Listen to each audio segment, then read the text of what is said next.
আপনার কি মনে হয় যে বাংলাদেশে আসলে এই রকমেলনের ভোক্তা কি তৈরি হয়েছে বা মার্কেটের অবস্থা কেমন? আমার এখানে একটা বড় সমস্যা হয়েছিল বা হয়েছে, যেটা হলো আমার এখানে ফলগুলো আমরা ওই জাপান, মালয়েশিয়া, থাইল্যান্ড ওরা একটা গাছে একটা ফল নেয়, সেই ফলটার ওজন হবে 1 কেজি 1100 গ্রাম অথবা 900 গ্রাম। আমার এখানে এক একটা ফল এক গাছে আমি নিয়ে যেটা পাইলাম 5 কেজি হয়ে যায়। 5 কেজি হওয়ার বিপদ আছে। বিপদটা হলো বড় বড় সুপার শপগুলোতে যদি আপনি যান তাহলে দেখবেন যে ওখানে 2000 টাকা কেজি এই রকমেলন বিক্রি হচ্ছে। এই জন্য আমি আপনাকে একবার বলছিলাম যে আসলে এটা তো উচ্চ মূল্যের একটা ফল, মানে সুপার শপগুলোতে এটা এত দামে বিক্রি হয়, একটা মানুষ যে আসলে শখ করে কিনে খাবে সাধারণ মানুষ, সে কিন্তু সাহস করবে না যে এত দাম দিয়ে এই ফলটা কিনবো।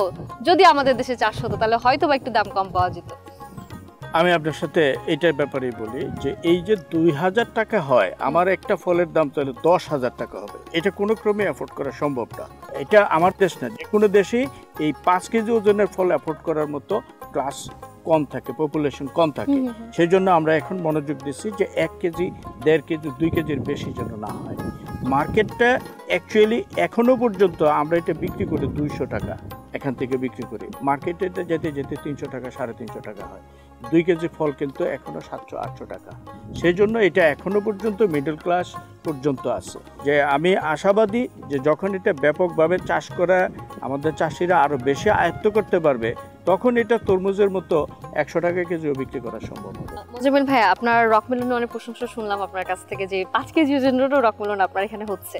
তো আসলে আমাদের দেশে উৎপাদিত রকমেলন খেতে কেমন, এটা আমার খুব টেস্ট করার ইচ্ছা রয়েছে। মানে আপনার এখানে এসে আমার দেখে মনে হলো খাওয়ার মতো কোনো রকমেলন কি পাচ্ছি? হ্যাঁ হ্যাঁ হ্যাঁ, আমি আপনাকে করব, কারণ আমার এই ক্ষেতে এখনো হারভেস্টিং যদিও পুরো মাত্র শুরু হয় নাই, কিছু কিছু ফল পাকা আছে আর অন্য আরেকটা ক্ষেতেও পাকা আছে।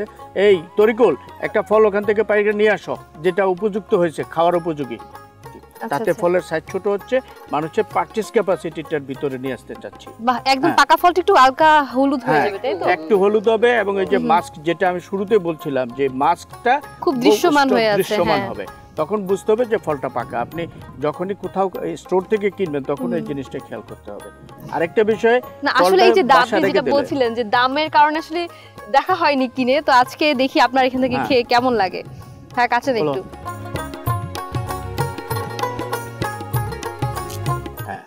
ওয়াও, এটা তো দেখতে ওই যে মিষ্টি কুমড়ার মতো লাগছে, মানে বাঙ্গির কালারটা যেরকম ওটা আসে কালারের মতো হবে, কিন্তু বেশ রসালো। হ্যাঁ,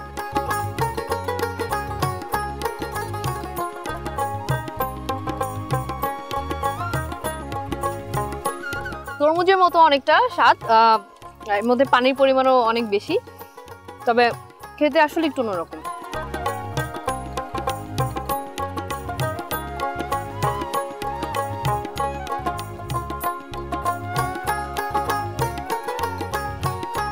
আপনার হাত ধরে যেন এই রকমেলন চাষ সারা বাংলাদেশের কৃষকদের মাঝে ছড়িয়ে পড়ে এবং তারাও এই রকমেলন চাষে উদ্বুদ্ধ হয়।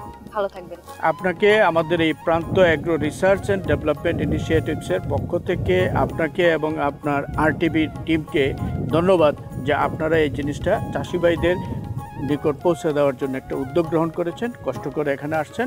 সবাইকে আমাদের প্রান্ত অ্যাগ্রো রিসার্চ অ্যান্ড ডেভেলপমেন্ট ইনিশিয়েটিভসের পক্ষ থেকে ধন্যবাদ।